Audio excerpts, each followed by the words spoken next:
வணக்கம், இது உங்கள் கலாமா கிச்சன். இன்னைக்கு என்னன்னு பாருங்க, சக்கரவள்ளி கிழங்கு எங்கள் மருமகன் வாங்கிட்டு வந்துச்சு. அதை வந்து அல்வா செய்ய போகிறேன். இன்றைக்கி சக்கரவள்ளி கிழங்குல ஒரு அல்வா, எங்கள் பேரனுக்கு அல்வா கொடுக்க போகிறேன். பாருங்க, இப்போ வந்து உண்ணாலில் போட்டு வேக வச்சா சத்தெல்லாம் போயிடும். அதனால் இந்த வரைக்கும் இட்லி பண்ண தட்டில் வேக வச்சுருக்கேன். இப்போ இது வெந்தோடனே உங்களுக்கு உரித்து எடுத்து காட்டுறேன் எப்படி செய்ய போகிறேன். இது வேகட்டும். இப்போ வச்சு மூடி வச்சு வேக வைப்போம்.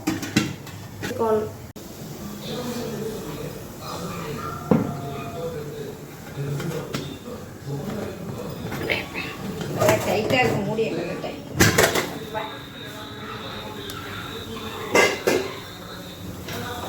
நானே திருப்பி விட்டேன். அடுப்பை ஆஃப் பண்ணிட்டு இந்த கிழங்கு நல்லா வந்துட்டு தோடெல்லாம் உரிச்சிட்டு இதே மறுபடியும் நான் மேஷ் பண்ணிக்கணும். இதை நல்லா நான் தோடெல்லாம் வச்சுட்டு மேஷ் பண்ணிட்டு உங்களுக்கு காட்டுறேன். சக்கரவள்ளி நல்லா இந்த இது மசிச்சு எடுத்துகிட்டு வந்துட்டேன் பாருங்கள்.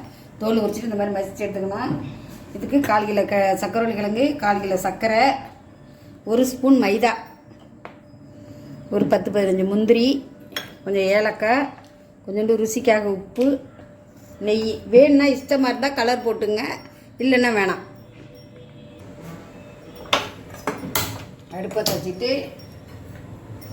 நெய் உருட்டோம். ஒரு 10-15 முந்திரி வேர் போட்டு முன்னாடி வறுத்துக்கிட்டு மறுபடியும் பாவு இது பண்ணிக்கலாம். இந்த சவுப்பு போகிறோம். இப்போ நான் அதை எடுத்துக்கிறேன். எடுத்துட்டு இதில் ஒரு 50 மில்லி தண்ணி வைக்கிறோம்.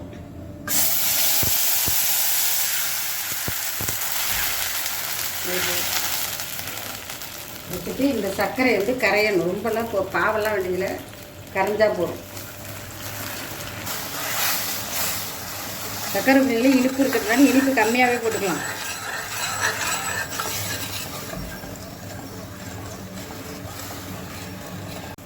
சர்க்கரை அரைச்சி வச்சுக்க முடியுங்களா, அவிச்சு அதை வந்து இதில் போட்டு இந்த பாகில் வெள்ளத்தில் போட்டு சர்க்கரையில் போட்டு நல்லா கை விடாமல் கிண்டணும்.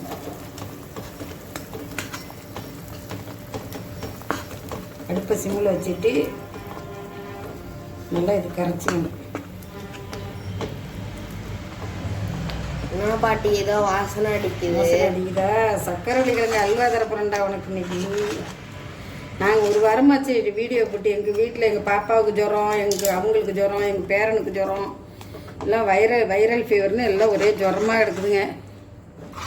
நான் ஒண்டி தான் நல்லா இருக்கேன்.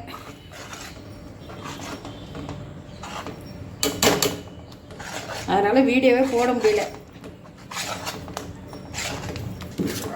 இப்போ சும்மா ஒரே ஒரு சிட்டிகை வந்து மைதா போட்டுக்கிறோம். ஒரு சிட்டிகை மைதா, ஏன்னா அது பைண்டிங்காக. இதாக கொஞ்சம் கைக்கு அல்வா பார்த்துக்கிறப்போ கொஞ்சோண்டு தாங்க, 1/2 ஸ்பூன் தான் போட்டிருக்கேன். அந்த எடுத்தது ஒரு சிப்பில் இந்த வச்சுருக்கேன் பாருங்க, அப்படியே கொஞ்சம் தான் போட்டிருக்கேன்.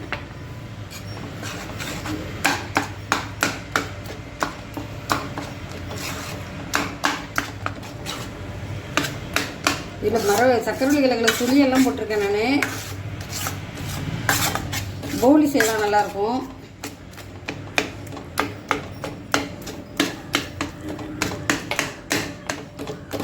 வேணுன்னா உங்களுக்கு கலர் போட்டுங்க, இல்லைன்னா வேண்டாம். இப்போ இதில் நெய் ஊற்றிக்கணும் கொஞ்சம். இப்போ இன்னும் சுருண்டு இல்லை, அதனால் கொஞ்சம் நெய் ஊற்றிக்கணும்.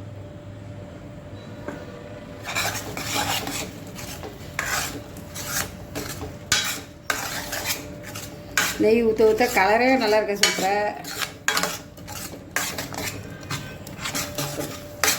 இந்த சட்டி துண்டிட்டு இருக்கப்போ எண்ணெய் சட்டியில் ஒட்டாமல் வந்துச்சுன்னா அல்வா பதம் ரெடி. அது கலராக தான் இருக்குது, கொஞ்சோண்டு போட்டுக்கிறோம் கலர்.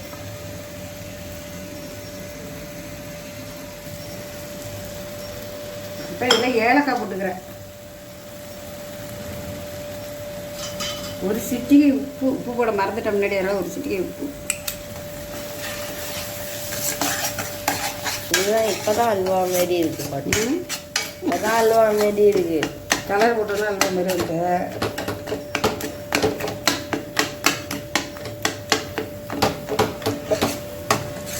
எல்லாத்தையும் ஊற்றிட்டேன். ஒரு சூப்பராக இருக்கும் வந்துட்டு. இப்போ இதில் முந்திரி பருப்பு போட்டு வச்சுருக்கேனே, அதை போட்டுடுறேன்.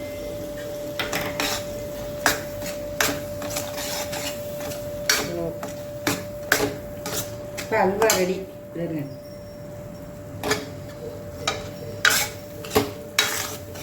கிழங்கு வெந்தது தானே, அதனால சீக்கிரமாக அல்வா உங்களுக்கு ரெடி ஆகிடும். ஈவினிங் ஸ்நாக்ஸாக பிள்ளைங்களுக்கு சத்தாக இருக்கும். இந்த மாதிரி ஒரு சக்கரவள்ளி கிழங்கு அல்வா செஞ்சு கொடுங்க பசங்களுக்கெல்லாம். இதை தட்டில் வச்சு வைப்போம். ரெடி ஆகிட்டு போகுது அல்வா. சூப்பராக சக்கரவள்ளி கிழங்கு அல்வா ரெடி பண்ணியிருக்க பாருங்க எப்படின்னு. இதுமாரி நீங்களும் செஞ்சு உங்கள் பசங்களுக்கெல்லாம் கொடுங்க.